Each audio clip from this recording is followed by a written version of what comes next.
আরেকটা হাদিয়া দিলেন যে তোমার উম্মতের কোনো ব্যক্তি, শোনেন মুখস্থ করে এটা ভাষায় শোনাই দিয়েন, তোমার উম্মতের কোনো ব্যক্তি যদি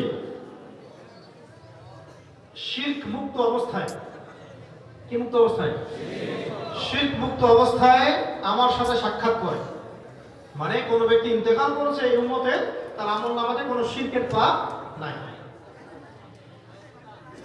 তার আমলনামায় যদি আসমান জমিন সমান গুনাহ থাকে, আমি আল্লাহ তার সামনে কিয়ামতের মাঠে আসমান এবং জমিনের সমান ক্ষমা নিয়ে হাজির হব। কে বলেছেন? হাদিসে কি বুঝতে পারছেন? যদি আমাদের আমলনামাতে শিরক না থাকে, শিরকের পাপ না থাকে, ওই অবস্থায় কেউ ইন্তেকাল করেছে, কিয়ামতের মাঠে উঠেছে, অন্যান্য অনেক পাপ আছে, আল্লাহ পাক চাইলে সমস্ত গুনাহ মাফ করতে পারেন। এটাই সেই হাদিসের ব্যাখ্যা যে যার হৃদয়ের মধ্যে কালিমা লা ইলাহা ইল্লাল্লাহ মুহাম্মাদুর রাসূলুল্লাহ থাকবে, সরিষা দানা পরিমাণও থাকবে, ইনশাআল্লাহ সে জান্নাতে যাবে। এখন প্রশ্ন হচ্ছে এটা, শিরক কাকে বলে, কত প্রকার, কি কি করলে শিরক হয়, তাওহীদ কাকে বলে? বিশ্বাস করে যে বিগ ব্যাং থেকে মহাবিশ্ব সৃষ্টি হয়েছে, আল্লাহ সৃষ্টি করেন নাই, তাহলে কি হবে? কেউ যদি বিশ্বাস করে আল্লাহ একা ইলাহ নন, আরো ইলাহ আছে, কি হবে? কেউ যদি বিশ্বাস করে যে আল্লাহ পাক, আল্লাহ রাব্বুল আলামিন সন্তান দিতে পারেন না, অন্য কেউ দিতে পারে, কি হবে? কেউ যদি বিশ্বাস করে যে বিধানদাতা আল্লাহ নন, বিধানদাতা মানুষ, তাহলে কি হবে? এই কথাটাকে হজম করতে পারলেন? কেউ যদি বিশ্বাস করে যে বিধানদাতা আল্লাহ নন, বিধানদাতা মানুষ, মানুষের রচিত বিধানই বিধান, তাহলে এটা কি হবে? এইরকম এক কথায় ইবাদত করবো আল্লাহর জন্য, নামাজ কালাম রোজা ইবাদত সব কার জন্য? আল্লাহর জন্য। সিজদা করব কাকে? নজর মানত কার জন্য? সন্তান দিবেন কে? ভালো মন্দের মালিক কে? রিজিকের মালিক কে? আমাদের জীবন মৃত্যুর মালিক কে? আমাদের বিধান দেওয়ার মালিক কে?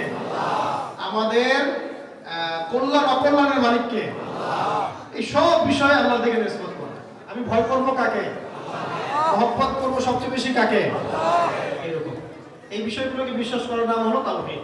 এর ডানে বামে সরলে কি হবে? শিরক হয়ে যাবে। কেউ যদি মনে করে যে কবর মাজারে একটা বকরি জবাই করে দিলাম, কি হবে? অনেকে মোমবাতি প্রজ্বলন করে, এগুলো কি? শিরক। কেউ আবার কবরের চারপাশে তাওয়াফ করে, এগুলো কি? কবরের সিজদা করে, এগুলো কি? আল্লাহ ছাড়া অন্য কারো কাছে দোয়া করলে কি হবে? এমনকি কেউ যদি মানুষের বাহবা পাওয়ার জন্য দ্বীনের ইলম চর্চা করে, তাও শিরক। মানুষের বাহবা পাওয়ার জন্য দ্বীনের জ্ঞান আপনি চর্চা করতেছেন, দ্বীন শিখতেছেন, কার জন্য? মানুষ আমাকে ভালো বলবে, মানুষ আমাকে ওয়াইজ বলবে, মানুষ আমাকে অনেক বড় আলেম বলবে, শিরক হয়ে গেছে। মানুষ দেখুক আমি নামাজি, মানুষ দেখুক আমি দানবীর, এভাবে দান করছেন, শিরক হয়ে যাবে। এক কথায় এই শিরক মুক্ত আমলনামা যদি আমাদের হয়, আল্লাহ পাক তার হাবিবের মাধ্যমে জানিয়েছেন যে যত গুনাহই করুন ইনশাআল্লাহ আল্লাহ মাফ করবেন। তবে দুইটা বিষয় বাদ দিয়ে, কয়টা বিষয়? এই দুইটা বিষয় বলে আমি শেষ করছি, ঠিক আছে?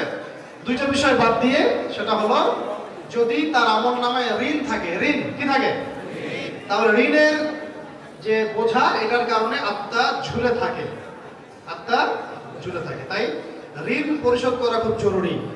অনেকে ব্যাংকে লাখ লাখ কোটি কোটি টাকা ঋণ নিয়ে রাখছেন, নিশ্চিন্তে ঘুমাচ্ছেন, আল্লাহ জানে কি হবে।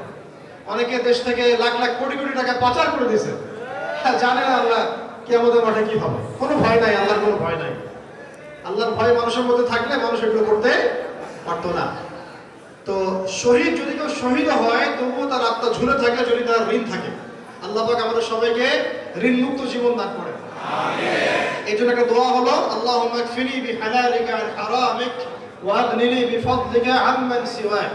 মুখস্থ করবেন, আল্লাহুম্মা কফিনি বিহালালিকা আন হারামিকা ওয়া আগনিনি বিফদলিকা আম্মান সিওয়াক। আরো যদি রিজিকে বরকত পেতে চান, সূরা ওয়াকিয়া তেলাওয়াত করবেন। কোন সূরা? সূরা ওয়াকিয়া। চাশতের নামাজ পড়বেন। চাশত মানে সালাতুদ দুহার নামাজ। ধরেন সূর্য ওঠার পর থেকে 10টা-11টার মধ্যে পড়লেই হয়। 2 রাকাত বা 4 রাকাত বা 8 রাকাত, আপনি যত রাকাত পড়তে পারেন। এই আমলগুলো করলে রিজিকে বরকত হয়, ঋণ মুক্ত জীবন যাপন করা সহজ হয়। আরেকটা অপরাধ আছে, যে অপরাধের কারণে কিয়ামতের মাঠেও মানুষকে দাঁড়ায় থাকতে হবে, যদিও আমলনামায় শিরক না থাকে। সেটা হলো অন্য মানুষের সাথে বা সৃষ্টির সাথে জড়িত কোনো হক। যেমন কেউ কাউকে গালি দিয়েছে, অন্যায়ভাবে অপবাদ দিয়েছে, গীবত করেছে, তহমত দিয়েছে, বেচারা মাসুম ছিল তাকে গালিগালাজ করেছে, জুলুম করেছে, ইত্যাদি ইত্যাদি।